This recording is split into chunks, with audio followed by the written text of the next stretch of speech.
नमस्कार साथियों, कैसे हैं आप सब। एक विवाद इन दिनों काफ़ी सुर्खियों में चल रहा है। क्या छात्रों को स्कूल या कॉलेज में हिजाब पहन के आने का मौका देना चाहिए, अवसर देना चाहिए या नहीं देना चाहिए। इस विवाद को लेके आज यानी 10 फरवरी कर्नाटक की एक लार्ज बेंच इसकी सुनवाई करेगी।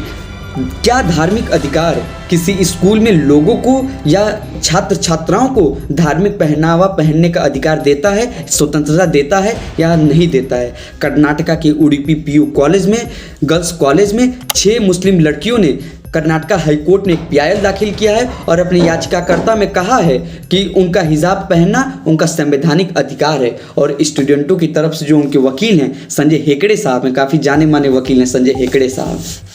बताऊं आपको, इस विवाद की शुरुआत हुई गवर्नमेंट कॉलेज के छात्रों को हिजाब पहन के आने पे कॉलेज में रिस्ट्रिक्शंस लगाए गए और छात्रों ने उस रिस्ट्रिक्शंस को मानने से मना कर दिया। कर्नाटक हाई कोर्ट ने 8 तारीख यानी सुबह फैसला देने से पहले सुबह हिंसक मोड़ ले लिया था। पथरावबाजी शुरू हो गई थी। कर्नाटक में धारा 144 लगाई गई और कर्नाटक हाई कोर्ट ने वहाँ की आम जनमानस से आम लोगों से अमन चैन बनाए रखने की बात की। दावेगिरी, हरिहर, शिवमोगा जिले में उपद्रवी तथ्यों ने पत्थरबाजी शुरू हो गई और इसका इफेक्ट सीधे महाराष्ट्र भी चला गया। महाराष्ट्र में कुछ जगहों पे भी प्रोटेस्ट करना चालू हो गया। छात्र और छात्राओं की 2 गुटों के बीच झड़प हुई। एक गुट हिजाब वाला और दूसरा गुट भगवा शाल पहने हुए कुछ छात्र थे। कर्नाटक हाईकोर्ट ने कहा है कि सारी भावनाओं को अब बाहर रखो, हम संविधान के आधार पर इसका फैसला देंगे।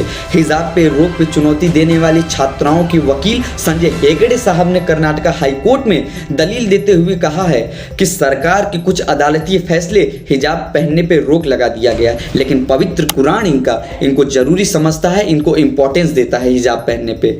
क्या पहनना है, क्या नहीं पहनना है, ये भारत का संविधान आर्टिकल 90 का क्लॉज 1 हमें प्रदान करता है और इसके जरिए आर्टिकल 90 के क्लॉज 6 के जरिए इस पर रोक लगाई जा सकती है। और संजय हेगड़े साहब ने दलील देते हुए ये भी कहा है कि सरकार ने जिन अदालती फैसले को हवाला दिया है वो लागू नहीं होता है। मैं बताऊं आपको, जब आर्टिकल 25, 26, 27, 28 ये संविधान के जो कुछ अनुच्छेद हैं वो हमें धार्मिक स्वतंत्रता प्रदान करते हैं, वो हमें राइट टू कॉन्शियस का अधिकार देते हैं।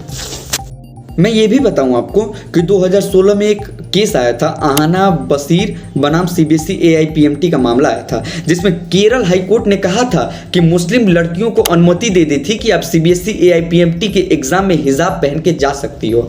एक 2018 का मामला आया था फातिमा तंसीम बनाम केरल राज्य का, जिसमें उसमें केरल हाईकोर्ट के सिंगल बेंच ने कहा था कि किसी संस्था के सामूहिक व्यक्तिगत अधिकारों को याचिकाकर्ता के व्यक्तिगत अधिकारों पर तरजीह नहीं दी जाएगी। मतलब इसका मतलब ये होता है कि जैसे एक स्कूल में ड्रेस कोड लगाया जाता है तो इस स्कूल की पालना आपको करनी पड़ेगी, आप प्रतिबद्ध हो उसकी पालना करने के लिए।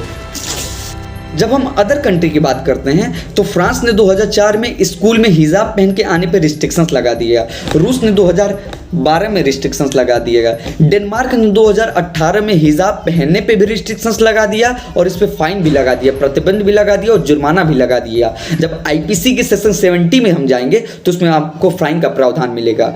5 फरवरी Karnataka government education act section 133 के क्लॉज 2 में धारा 133 की उपधारा 2 का हवाला देते हुए कहा, लागू करते हुए कहा कि गवर्नमेंट के शिक्षण संस्थानों में सभी स्टूडेंटों को समान रूप से ड्रेस कोड की पालना करनी पड़ेगी। Thank you.